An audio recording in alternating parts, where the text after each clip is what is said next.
Good morning.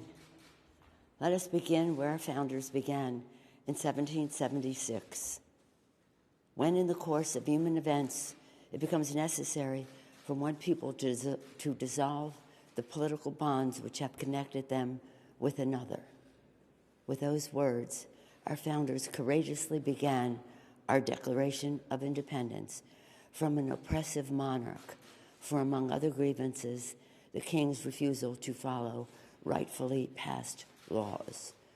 In the course of today's events, it becomes necessary for us to address, among other grievances, the President's failure to faithfully execute the law.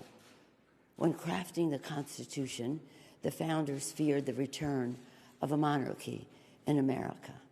And having just fought a war of independence, they specifically feared the prospect of a king president corrupted by foreign influence.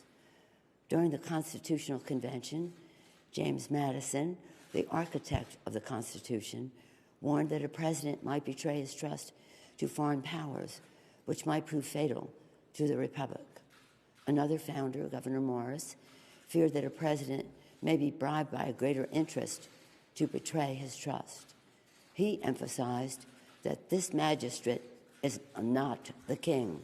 The people are the king.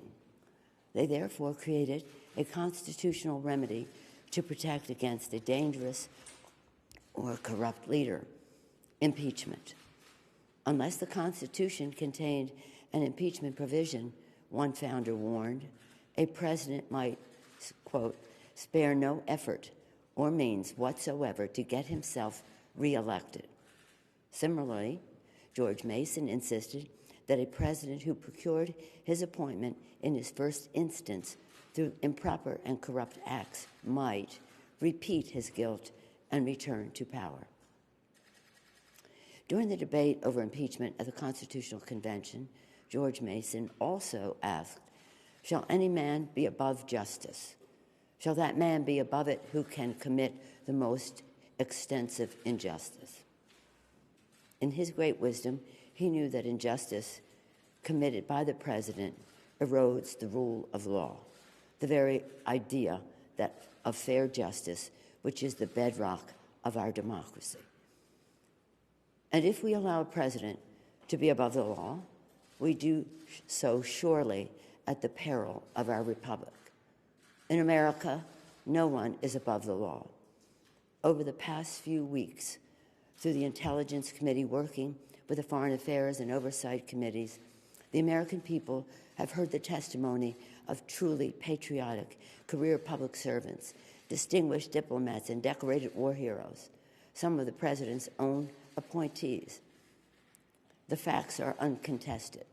The president abused his power for his own personal political benefit at the expense of our national security by withholding military aid and crucial Oval Office meeting in exchange for an announcement of an investigation into his political rival. Yesterday, at the Judiciary Committee, the American people heard testimony from leading American constitutional scholars who illuminated without a doubt that the president's actions are a profound violation of the public trust. The president's actions have seriously violated the Constitution, especially when he says and acts upon the belief Article 2 says I can do whatever I want. No, his wrongdoing strikes at the very heart of our Constitution, a separation of powers, 3 co-equal branches, each a check and balance on the other. A republic, if we can keep it, said Benjamin Franklin. Our democracy is what is at stake.